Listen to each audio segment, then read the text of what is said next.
श्री सच्चिदानंद सद्गुरु साईनाथ महाराज की जय. Sri Sai Satcharitra An Insight-Episode-19. My humble prostrations at the lotus feet of our Sadguru Sai. By the divine grace of Sai, an attempt has been made to translate the gist of the divine discourse of Sri Ramanathan brother telecasted in Sai TV. This is purely done to share the glory of Sai and his divine teachings with more insight to the aspirants. Om Gurur Brahma Gurur Vishnu Gurur Devo Maheshwaraha Gurur Sakshat Parabrahmam Tasmai Shri Gurave Namaha. Let me recall the earlier thread of the story about Baba's return to Shirdi.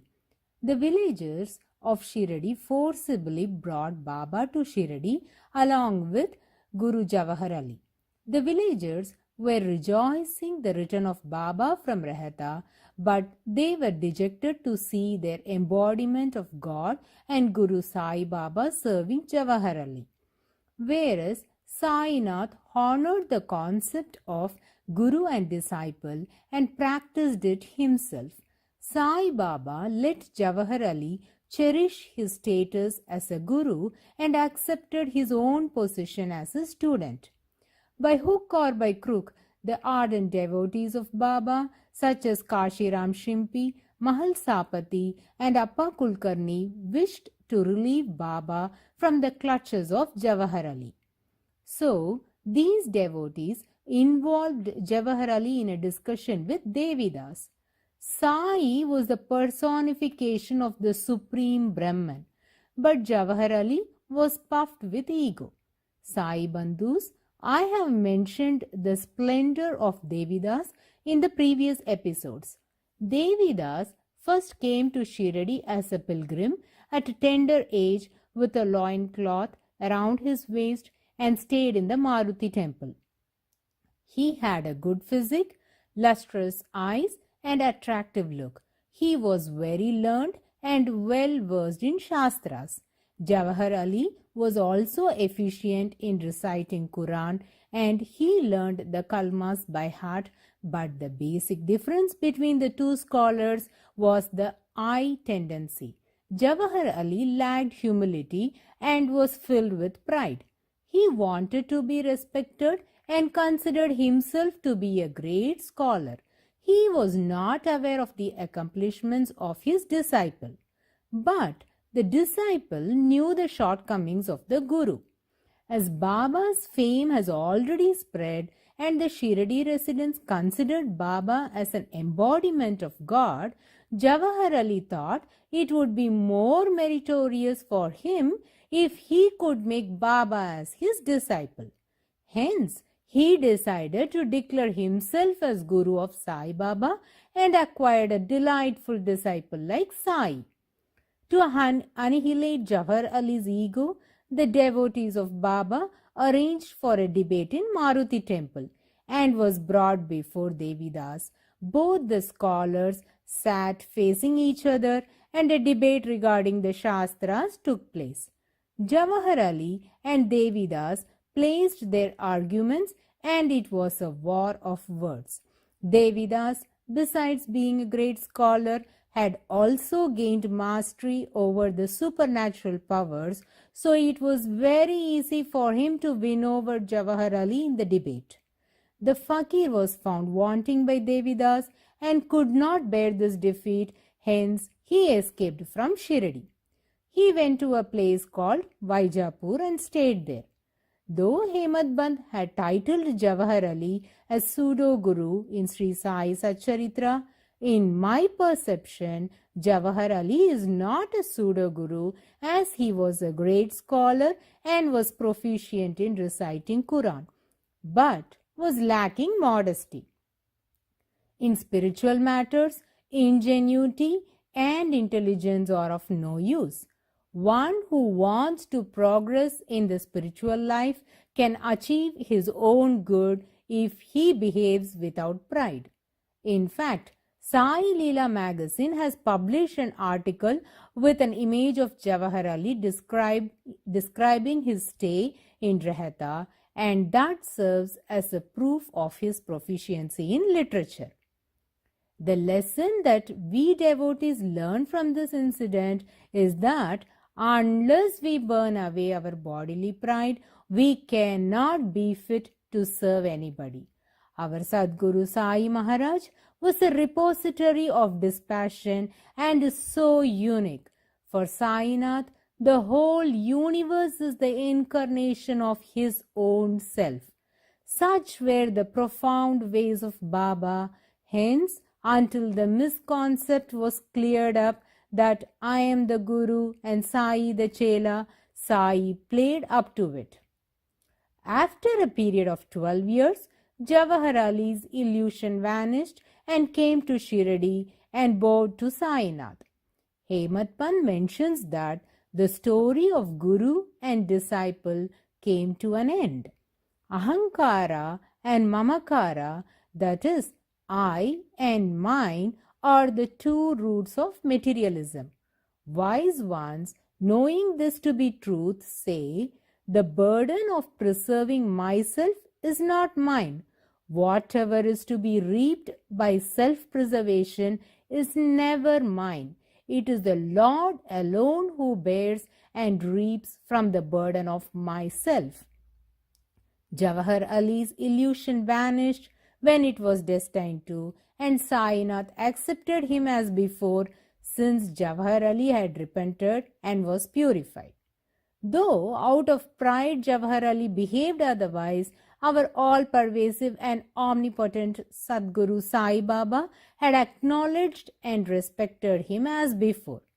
Devotees, Baba is eliminating our ignorance by demonstrating this Leela, which replicates the behavior of a self-realized one.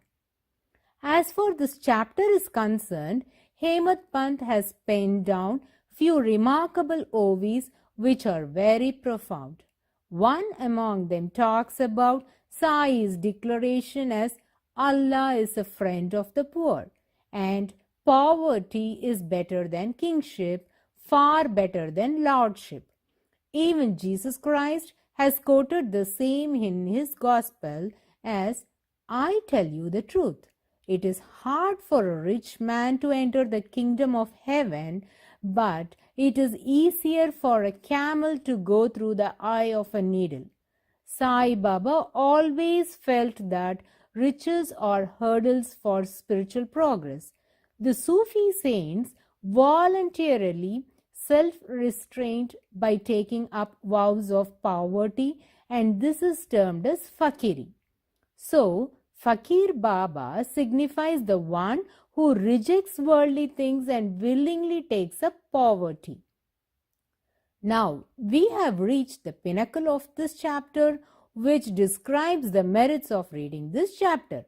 It is already mentioned that every syllable in Sri Sai Satcharitra is a divine spell of Sainath. We could also notice that now and then Hemant Pantji is highlighting the benefits of reading this holy epic, and one might not understand the motive behind that. Actually, Hemant Pant surrenders to Sai. This narration of Sai's life history is due to his grace only, and listening to this holy tale is meritorious and will remove ignorance. Sainath has professed that if my stories are written, neshines will vanish and strong waves of devotion and love will rise, and if one dives deep into my leelas, he would get precious jewels of knowledge. And Sainath has also declared that he will write his own stories, which also indicates that the Falashruti, that is, the merits of reading this, must have been recorded by Hemant Pantji as per the indication of Sainath. Devotees, please heed carefully to this declaration of our Sadguru Sai Baba. If my stories are listened to, all the diseases will be got rid of, so Hear my stories with respect, think and meditate on them. My dear Sai Bandhus, what more do we need? When we surrender to the omnipotent Sai, body and soul, virtue, wealth, love and deliverance are attained without striving and asked. Therefore, with full concentration, O listeners, listen to the explanation with faith. By listening or reading Sri Sai Satcharitra, let your mind be inclined towards devotion. Now, let us proceed to chapter 6 and listen to the descriptions of Sri Ramanavami festival as narrated by Hemat Panji. Before commencing this chapter, author is expounding on the efficacy of the touch of Guru's hand and states that, be it worldly or spiritual life, whenever the Sadguru is the helmsman, he will steer the ship along with the travelers, traverses safely and easily beyond the worldly ocean. Nearly 150 OVs are written by Hemat Panji on the subjects related to Sri Ramanavami celebrations and masjid repairs. The very word Sadguru immediately reminiscences Sainath as he stands in front of me and blesses with his hand on the heads. As soon as the boon-giving hand, which has the divine Udi from his Duni, touches my head, my heart goes into rapture with inner happiness and love overflows through my eyes. Wonderful is the power of the touch of Guru's hand. Hemat Pant surrenders himself at the lotus feet of Sai and says, when one starts reading the sacred books and the Puranas, the Sadguru penetrates our mind at every step and assumes the form of that deity.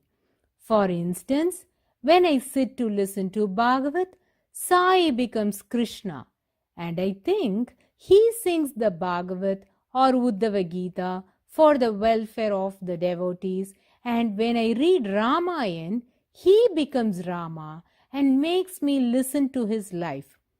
This is not an exaggeration. Devotees, you will understand the gist of this statement when you will listen to the coming episodes. Sai not only assumes the form of the deity but also conducts himself like one. Devotees, my heart is frozen like a glacier and my throat is choked with extreme bliss. Tears of joy flow down when I visualize Sai placing his divine lotus-like hand on my head. How marvelous is the touch of the hand of the Guru, which has the power to destroy the subtle body, which is burnt to ashes at the touch of the hand. The subtle body, which otherwise cannot be burnt even by the firestorm at the dissolution of the world, says Hemat Pant. Subtle body does not perish at the end of every birth. It accompanies the causal body and soul its emancipation. The doctrine of the three bodies in Hinduism says the body is composed of three sariras or bodies emanating from Brahman. They are Karana Sarira, Sukshma Sarira and Sthula Sarira. Karana Sarira or the causal body is merely the cause or seed of the subtle body and the gross body. Sukshma Sarira or the subtle body is the body of the mind and the vital energies which keeps the physical body alive. Sthula Sarira or the gross body is a material physical mortal body. This Sukshma Sarira is called as the transmigrating soul separating from the gross body upon death. This body is really our thoughts, moods, convictions and emotions objectivized. It is never easy to expunge our thoughts and desires. That's why due importance is given to thoughts both in the perspective of spirituality and psychotropic, and Hematpant says this cannot be dissolved even at the time of the dissolution of the world. This Sukshma Sarira can get dissolved in disembodied liberation. Now, it is necessary to analyze the term mantra, and where man means mind and mantra is defined as a tool of the mind that has a spiritual effect on a person's will or emotional state of being. So, to conclude, subtle body is the vehicle of desires and vital forces and are more powerful, never easy to give up. But this subtle body can be annihilated by the mere touch of the divine hands of Sai Baba. As soon as he places his lotus-like hand on the head, the accumulated sins and vasanas of many previous births are washed off, and the loving devotees of Sai are purified. Vasanas or subtle desires is a past impression in the mind that influences behavior. For instance, a baby will be naturally interested in few things.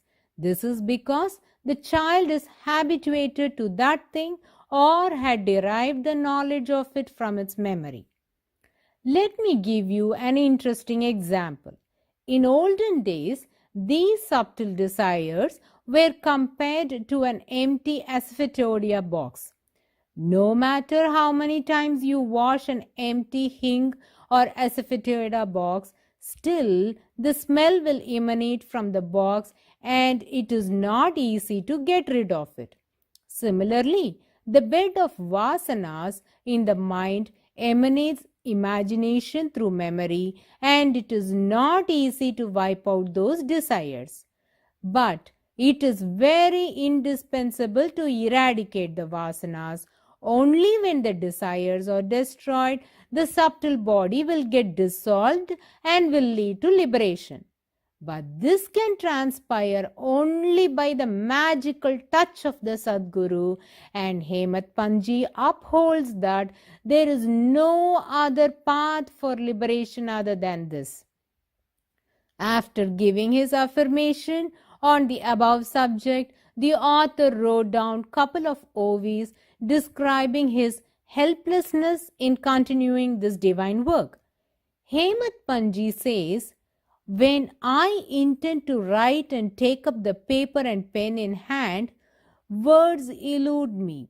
But when Sadguru makes us write at his command, it becomes more easy and I am unable to cope up with the words. I go on writing and there is no end to it."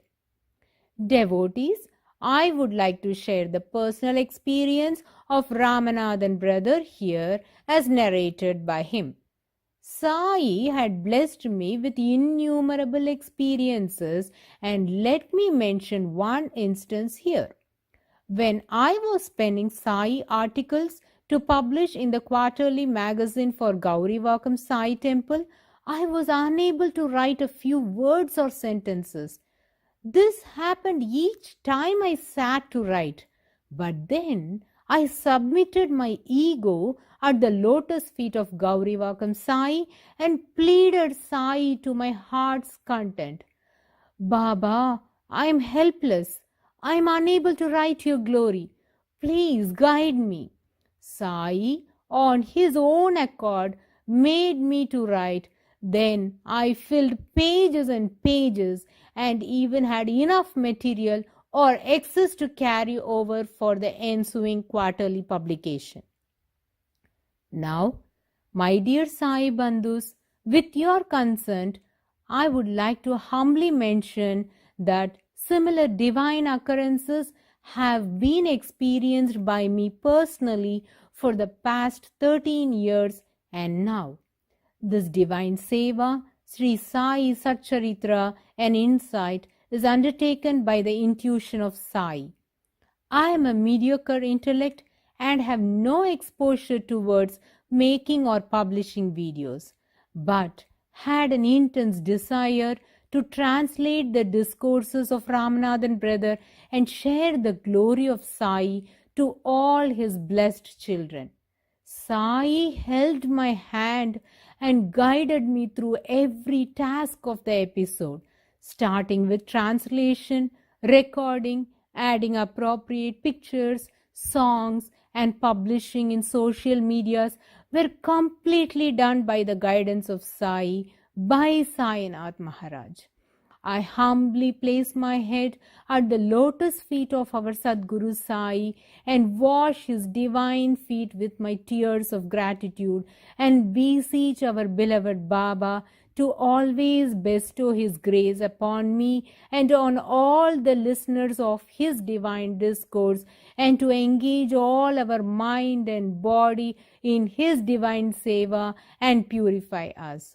Finally, I take this opportunity to convey my heartfelt gratitude to Ramanathan brother for enlightening us with his profound and commendable compilation and deliverance of the discourse on Sri Sai Satcharitra. I humbly pray to our Sadguru Sainath to always keep him in his fold and shower Thai's grace. Devotees, listen to this carefully. The moment ego raises its head, Sai immediately suppresses it, and by creating the awareness of higher consciousness, he brings to the disciple a sense of fulfillment. If anyone prostrates before Sai and surrenders heart and soul to him, then unsolicited all the chief objects of life, viz. Dharma, righteousness, artha, wealth, kama, desire, and moksha, deliverance, are easily and unsolicitedly attained. 4 paths, viz. Of karma, jnana, yoga, and bhakti lead us separately to God. Of these, the path of bhakti is thorny and full of pits and ditches, and thus difficult to traverse. But if you, relying on your Sadguru, avoid the pits and thorns and walk straight, it will take you to the destination. So says Sai Baba. The primeval Supreme Soul is self-existent. It is a threefold concept: Sat, Chit, Anand, truth, consciousness, and bliss. It appears by transformation in the visual image and manifests for the sake of the devotees. Hemat Panji voices out that Trikarana Shuddhi is a stepping stone on making ourselves step onto the journey to reach Supreme. Trikarana Shuddhi is referred as purity, unity of thought, word, and deed.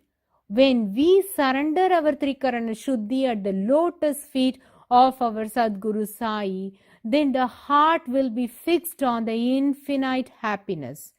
The mind will be balanced and serene, and it will find fulfillment. After philosophizing about the self-existent Brahman, his power to create this world and the world created, and stating that all these three are ultimately one and the same, the author quotes Sai Maharaj's affirmations to his devotees that there will never be shortage of food and clothing. Therefore, do not hanker after them. Sai Maharaj assures that it is my special characteristic that I always look to and provide for the welfare of those devotees who worship me wholeheartedly and lovingly always serve me. This is also the affirmation of Lord Krishna in Bhagavad Gita as Ananyas Chintyanto Mam Ejana Paryupasate Tesham Nityabhyuktanam Yoga Shemam Vaham Yaham. And such declarations were also given by Akkalkot Maharaj at the time of his shedding his mortal coil. When all the devotees of Akkalkot Maharaj were distressed and anxiously waiting upon him, Akkalkot Maharaj repeated the above verses of the sloka and spoke thus: Those who always worship me with exclusive devotion, meditating on my transcendental form, to them I carry what they lack and I preserve what they have, which means I take care of their day-to-day needs in their entire life.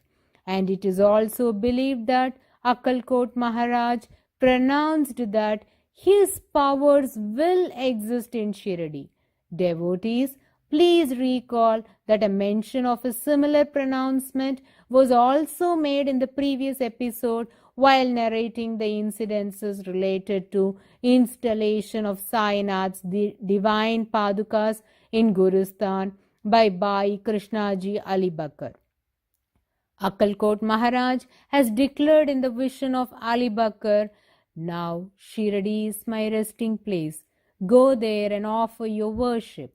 Both Akkalkot Maharaj and Shirdi Sai Maharaj are incarnations of Lord Dattatreya, and they have given the same assurances as their own promises to their devotees, which again confirms that they are manifestations of the Supreme Brahman. Hemant Panji expresses his heartfelt thoughts beautifully in a couple of his OVs in this manner. The moment I think of the term Sadguru, promptly my mind brings the charismatic features of my beloved Sai Baba. Mind rests with him, and the thought Aham Brahmasmi is upheld, which means Sai Baba awakens the thought of oneness.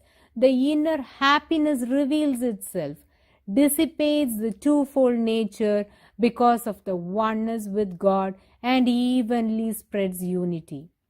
Now, devotees, Hemant Panji takes us back to the original thread of this chapter about the celebration of Sri Ramanavami festival, its origin, arrangement, transformation of Urus into Ramanavami, the renovation of the masjid, and the divine leelas experienced by the devotees during these incidences are well described by the author.